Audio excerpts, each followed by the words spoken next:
प्यारे बच्चों, आज की कक्षा में आप लोगों का स्वागत है। आज हम जिस विषय पर चर्चा करेंगे वो व्याकरण का एक महत्वपूर्ण विषय है। बच्चों, आप लोग संज्ञा के बारे में जानते हो। संज्ञा एक ऐसा शब्द है जो कि किसी भी व्याकरण में इसका बहुत महत्व है। दुनिया में हर चीज़ का कोई ना कोई नाम होता है और उसी नाम को संज्ञा कहते हैं। यहाँ पर हम संज्ञा के बारे में चर्चा नहीं कर रहे हैं, यहाँ पर संज्ञा में आने वाले परिवर्तन के बारे में चर्चा कर रहे हैं। संज्ञा के रूपों में विकार या परिवर्तन आ जाते हैं। ये परिवर्तन आमतौर पर लिंग के कारण होते हैं, वचन के कारण होते हैं और कारक के कारण होते हैं। आज हम उसी कारक के बारे में चर्चा करेंगे, कारक परसर्ग के बारे में चर्चा करेंगे। तो ठीक है बच्चों, यहाँ पर कुछ वाक्य दिए गए हैं। शिक्षक ने छात्र को किताब से पढ़ाया, राम ने रावण को तीर से मारा, उमेश ने माँ को अपनी जेब से 100 रुपये दिए, रमेश बाबू सविता के पिताजी हैं, हमें सही समय पर हर कार्य करना चाहिए। तो यहाँ पर जो वाक्य दिए गए हैं, उस वाक्य में जो संज्ञा शब्द आते हैं उनको जोड़ने के लिए, या जो सर्वनाम शब्द आते हैं उन्हें जोड़ने के लिए कुछ शब्दांशों का प्रयोग होता है। वही शब्द कारक होते हैं। किसी भी वाक्य में क्रियापद के साथ अन्य पदों का सीधा संबंध रहता है। जो वाक्य में जो क्रियापद है उसी के साथ अन्य पदों का सीधा संबंध रहता है। पद किसे कहते हैं? जो शब्द जब वाक्य में आते हैं तो उसे पद कहते हैं। तो ये जो वाक्य में विभिन्न पदों में जो आपसी संबंध होता है, वाक्य में क्रियापद के साथ अन्य पदों का जो संबंध रहता है और वाक्य में विभिन्न प्रकार के पदों के जो आपसी संबंध होता है, तो वाक्य में आए भिन्न भिन्न पदों के बीच आपसी संबंध है, उन संबंधों को कारक कहा जाता है। तो संज्ञा या सर्वनाम के जिस रूप से क्रिया तथा वाक्य के दूसरे शब्दों के साथ संबंध का पता चलता है उसे कारक कहते हैं। संज्ञा के साथ वाक्य के दूसरे शब्दों का संबंध और सर्वनाम के साथ भी वाक्यों के दूसरे संबंध को कारक कहते हैं। जो कारक हैं, जैसे जो वाक्य पहले हम दोहराए थे उसी को फिर दोहराते हैं। शिक्षक ने छात्रों को किताब से पढ़ाया, राम ने रावण को तीर से मारा, उमेश ने माँ को अपनी जेब से 100 रुपये दिए, रमेश बाबू सविता के पिताजी हैं, हमें सही समय पर हर कार्य करना चाहिए। यहाँ पर देखो बच्चों, किसने पढ़ाया? शिक्षक ने पढ़ाया।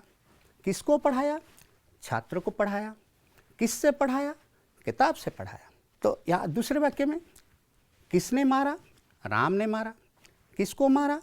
रावण को मारा। किससे मारा? तीर से मारा। तो यहाँ पर किसने रुपए दिए? उमेश ने रुपए दिए। किसको रुपए दिए? माँ को रुपए दिए। और कहाँ से दिए? अपनी जेब से दिए। फिर चौथे वाक्य में देखो, जो सविता जो है उनके पिताजी रमेश बाबू हैं, तो यहाँ के लगाए, रमेश बाबू सविता के पिताजी हैं और हमें सही समय पर हर कार्य करना चाहिए। जैसे पहले 3 वाक्य में ने, को और से, ये जो चिन्ह लगा है, शब्दांश लगा है, फिर चौथे वाक्य में के लगा है और 5वें वाक्य में पर लगा है। ये जो ने, को, से, के, पर, ये जो शब्दांश हैं, ये जो शब्दांश जो वाक्य में आते हैं, वाक्य में आए पदों के बीच आपसी संबंध को दर्शाते हैं। तो वाक्य में आए पदों के बीच आपसी संबंध को दर्शाने के लिए कुछ शब्दांशों का प्रयोग होता है, जैसे ने, को, से, के, पर, में आदि। इन शब्दांशों के द्वारा कारक की पहचान होती है। कारक को पहचानने के लिए जिन शब्दों का या जिन शब्दांशों का प्रयोग होता है उन्हें कारक चिन्ह कहते हैं या उन्हें विभक्ति भी कहते हैं। इन कारक चिन्हों को हिंदी में परसर्ग कहा जाता है। इन कारक चिन्हों को हिंदी में क्या कहा जाता है? परसर्ग कहा जाता है। फिर देखते हैं हिंदी में कारक 8 प्रकार के होते हैं। जैसे हमारे ओडिया में कारक कितने प्रकार के हैं? कारक 6 प्रकार के हैं। संस्कृत में कारक 7 प्रकार के हैं। जो हिंदी में जो कर्ता कारक, कर्म कारक, करण कारक, संप्रदान कारक, अपादान कारक, संबंध कारक, अधिकरण कारक और संबोधन कारक, यही 8 प्रकार के कारक हैं। उड़िया में संबंध कारक और संबोधन कारक नहीं होते, संबंध पद होते हैं लेकिन संबंध कारक उसे नहीं कहा जाता।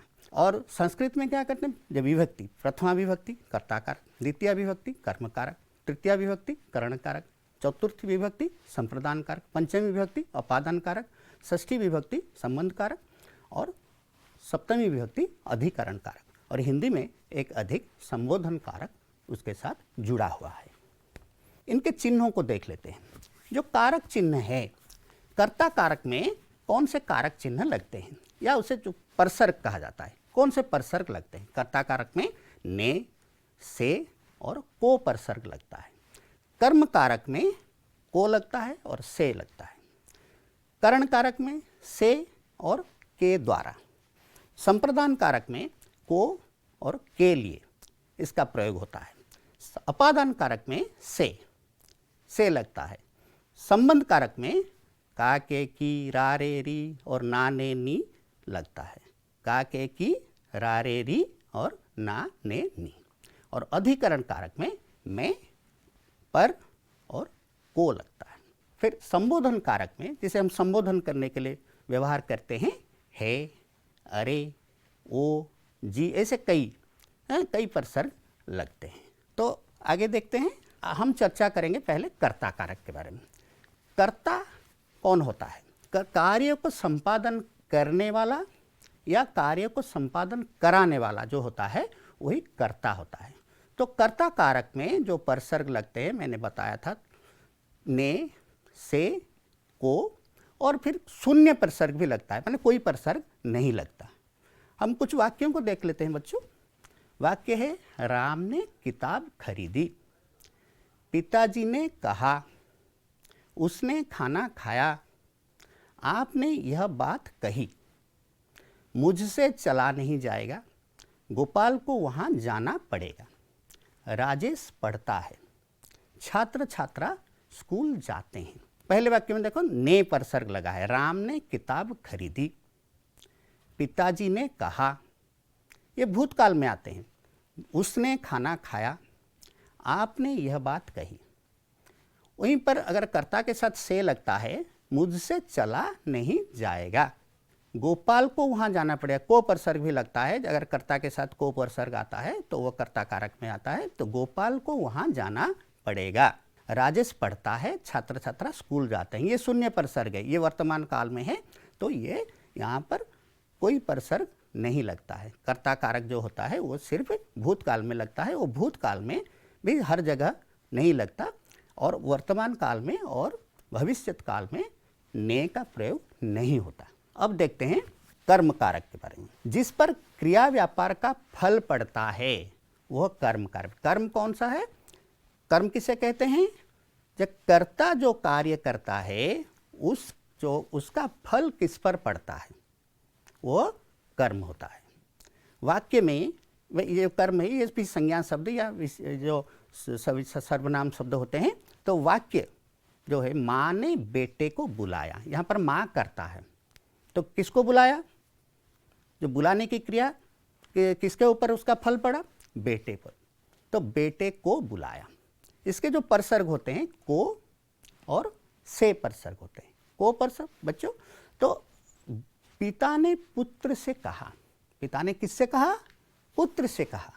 तो पिता करता है, पुत्र कर्म है, तो उसके साथ से लगा है।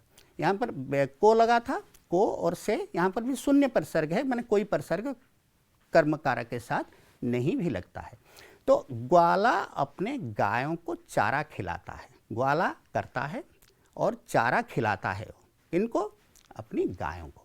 तो गायों को यहाँ पर कर्म कारक है। लड़के ने फल खाया, यहाँ पर शून्य पर से लड़का यहाँ पर करता है, उसने फल खाया। फल को खाया लेकिन को नहीं लगता। जो प्राणीवाचक शब्द होते हैं, अगर कर्म कारक प्राणीवाचक है तो उस वहाँ पर परसर्ग आता है। जो अप्राणीवाचक हैं जैसे फल, वहाँ पर कोई परसर्ग नहीं लगता। उसने चिट्ठी लिखी, यहाँ पर भी चिट्ठी कर्म है, लेकिन वहाँ पर कोई परसर्ग नहीं लगता।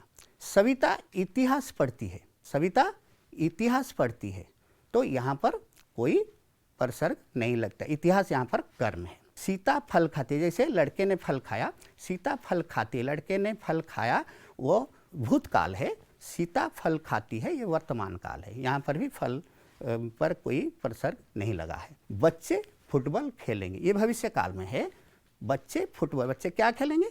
फुटबॉल खेलेंगे। तो बच्चे यहाँ पर करता है, फुटबॉल एक कर्म है, लेकिन यहाँ पर कोई परसर्ग नहीं लगता। तो कर्म कारक में जो परसर्ग है को है, से, और कहीं कहीं बिल्कुल कोई परसर्ग नहीं लगता। फिर करण कारक में आते हैं। तो करण कारक में, करण कारक किसे कहते हैं? जो कर्ता जो काम करता है, जो कार्य करता है, जो माने कर्ता के द्वारा जो क्रिया संपादित होती है, तो वो जो साधन है जिसके माध्यम से वो काम करता है, वह करण है। यहाँ पर करण का परसर्ग है से या के द्वारा। तो इसके कुछ वाक्य दिए गए हैं, देखो बच्चों। पिताजी ने चाकू से फल काटा, पिताजी यहाँ करता है, तो फल काटते हैं, फल कर्म है, किससे काटते हैं? चाकू से। तो चाकू उनका साधन है या माध्यम है, तो चाकू से, तो चाकू से यहाँ पर करण कारक है। हम कलम से लिखते हैं, से या के द्वारा, कलम से लिखते हैं। तुम लोग मेरी बात ध्यान से सुनो, तुम लोग मेरी बात ध्यान से सुनो, या ध्यान से सुनना, ये करण कारक, ये एक माध्यम है, साधन है। कैसे सुनोगे? ध्यान से। वो पत्र के द्वारा सब कुछ बता देगा, वो पत्र के द्वारा या पत्र के माध्यम से सब कुछ बता देगा, तो पत्र के द्वारा, ये करण कारक है। फिर आगे बढ़ते हैं, संप्रदान कारक की ओर जाते हैं। तो संप्रदान कारक किसे कहते हैं? पहले इसे जान लेते हैं। जिसके हित में कार्य किया जाता हो वो संप्रदान है। अर्थात अगर किसी को कुछ दिया जाए या किसी के लिए कुछ किया जाए, किसी को कुछ दिया जाए या किसी के लिए कुछ किया जाए, वह संप्रदान है, संप्रदान कारक है। समझ गए ना बच्चों? परसर्ग इसके हैं को और के लिए। किसी को अगर कुछ दिया जाता है, किसी के लिए कुछ किया जाता है, तो वह संप्रदान कारक में आते हैं। किसी को कुछ दान में दिया जाता है, उसे कुछ दिया जाता है, तो इसे संप्रदान कारक कहते हैं। इसके वाक्य हैं, गरीब को पैसे दो, गरीब को हम देते हैं पैसे, तो ये संप्रदान कारक में। इसके चिन्ह आ गया को। माँ ने भिखारी को चावल दिया, तो यहाँ पर भी चावल दिया भिखारी को, भिखारी को, ये संप्रदान है। तो पिताजी अपनी बेटी के लिए खिलौने लाए, पिताजी अपनी बेटी के लिए क्या लाए? खिलौने लाए, बेटी के लिए लाए। तो बेटी के लिए ये यहाँ पर के लिए परसर्ग लगा है, जो कि संप्रदान कारक है। गुरुजनों को प्रणाम करो, तो यहाँ गुरुजनों को, अगर हम किसी को माने प्रणाम करते हैं, किसी को नमस्कार करते हैं या किसी को शुभकामनाएं देते हैं, तो ये भी संप्रदान कारक में आते हैं। गुरुजनों को प्रणाम करो, सहायता के लिए आपको बहुत बहुत धन्यवाद, किसी को धन्यवाद देते हैं, तो वहाँ पर भी संप्रदान कारक होता है।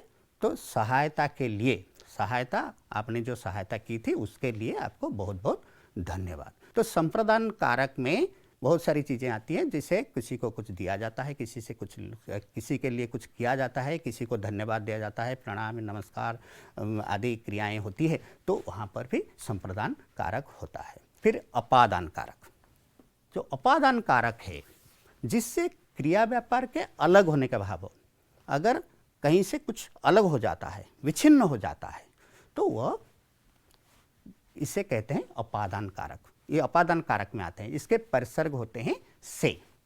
तो वाक्य है, हिमालय से कई नदियां निकली हैं, जो निकल गई हैं। तो हिमालय से कई नदी, जैसे हिमालय से गंगा नदी निकली है, हिमालय से कोसी, गंडक, ऐसे कई नदियां निकली हैं।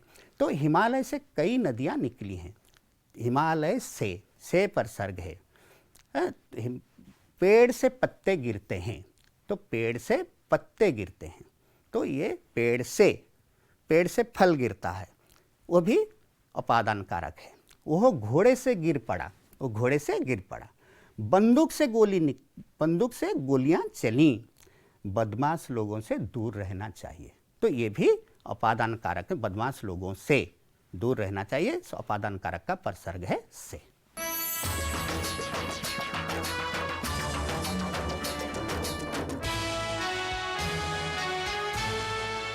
तो बच्चों, हमने अब तक कर्ता कारक, कर्म कारक, करण कारक, संप्रदान कारक और अपादान कारक के बारे में चर्चा की।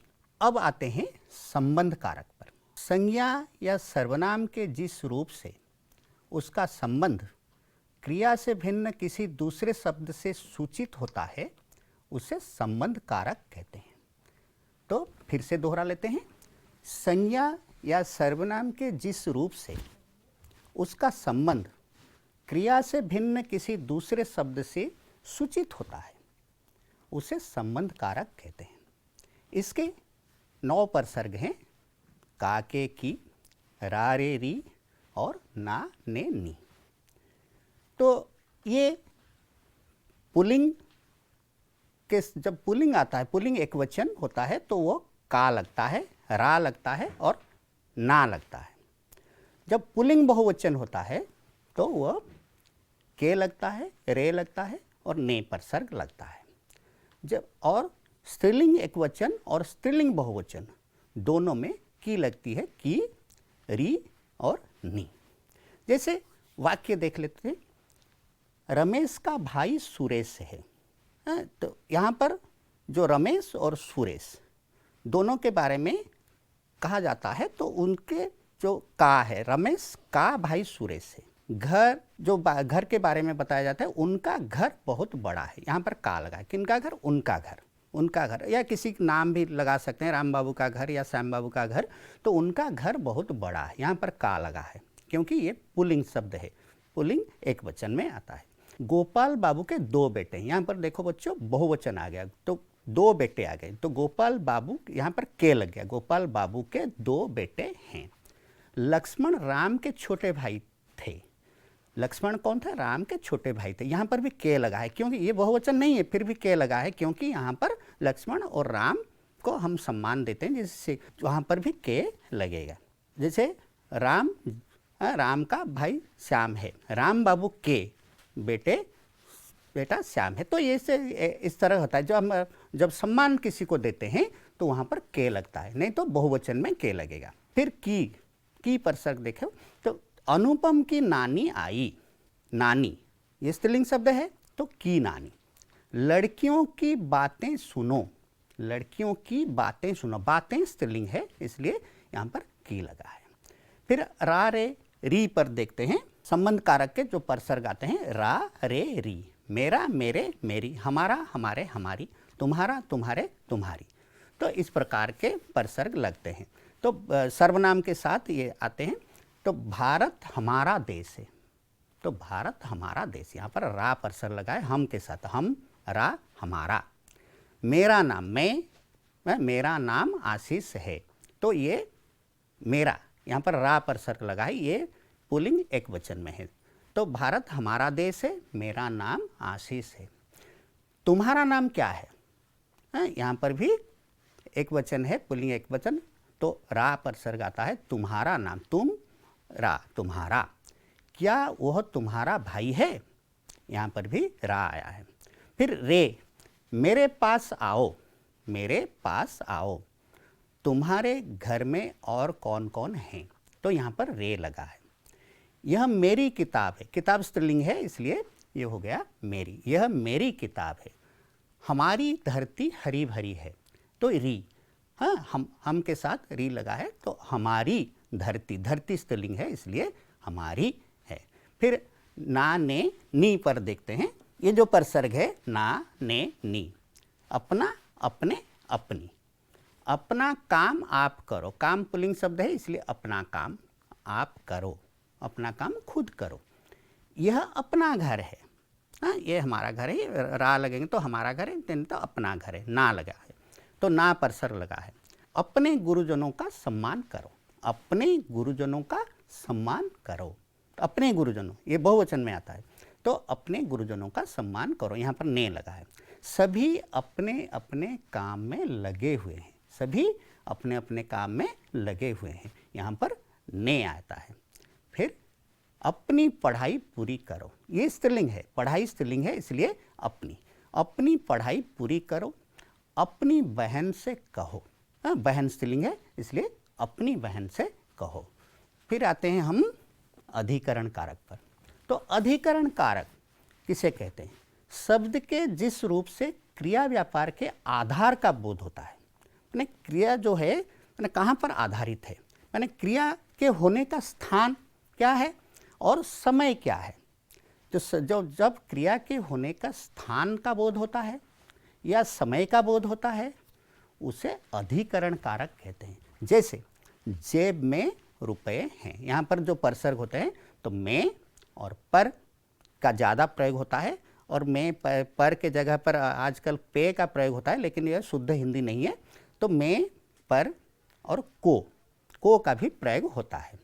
तो वाक्य में देखते हैं जेब में रुपए हैं, जहाँ पर अंदर होने का भाव हो, अंदर या भीतर का भाव आता है तो वहाँ पर में लगता है। अलमारी में कपड़े हैं। और जहाँ ऊपर का भाव हो, छत पर बंदर बैठा है, छत कहाँ पर बंदर बैठा है? छत पर बंदर, छत के ऊपर बैठा है।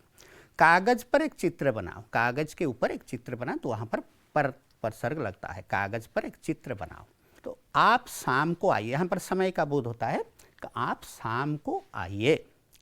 15 अगस्त को स्वतंत्रता दिवस है, यहाँ पर को परसर्ग लगता है, ये अधिकरण कारक में है। ऐसे तो को परसर्ग कर्म कारक में भी लगता है, लेकिन ये अधिकरण कारक में है।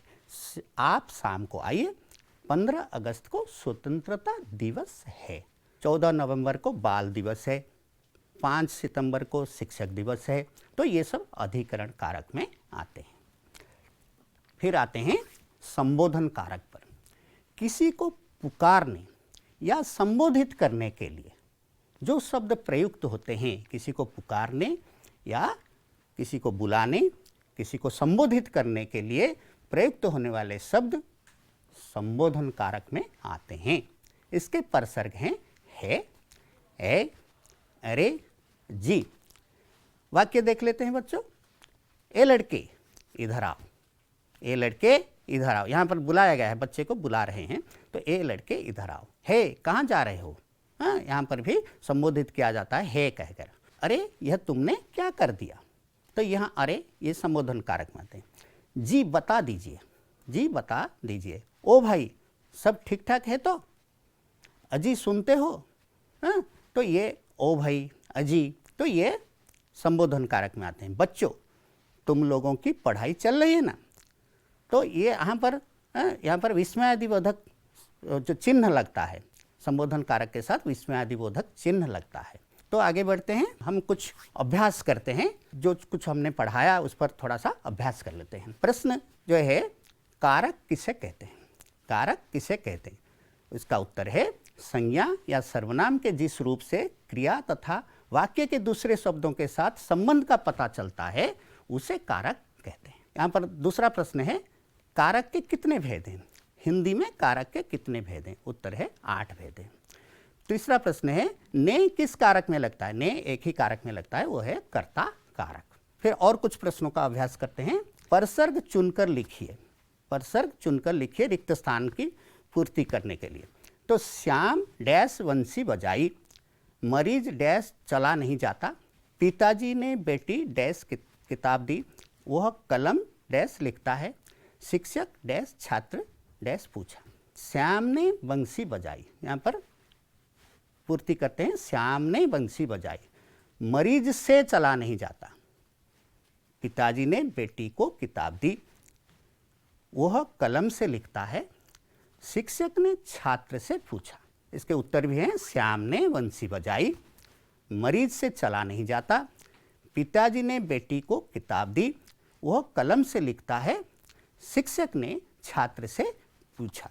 और कुछ अभ्यास प्रश्न देखो। अब परसर्ग चुनकर लिखे, पेड़ से फल गिरा, पेड़ डैश फल गिरा, गरीब को दान करो, सामान खरीदने को पैसे चाहिए, पेड़ पर मत चढ़ो, रीता का भाई सुरेश है, वह अपनी किताब पढ़ रहा है। वह अपनी किताब पढ़ रहा है। यहाँ पर उत्तर दिए गए हैं, देख लो बच्चों। और ये जो कारक पाठ हमने अब तक पढ़ा, आशा करता हूँ कि तुम लोग इसे याद कर लिए होंगे। आज की कक्षा यहीं समाप्त होती है। बहुत बहुत धन्यवाद।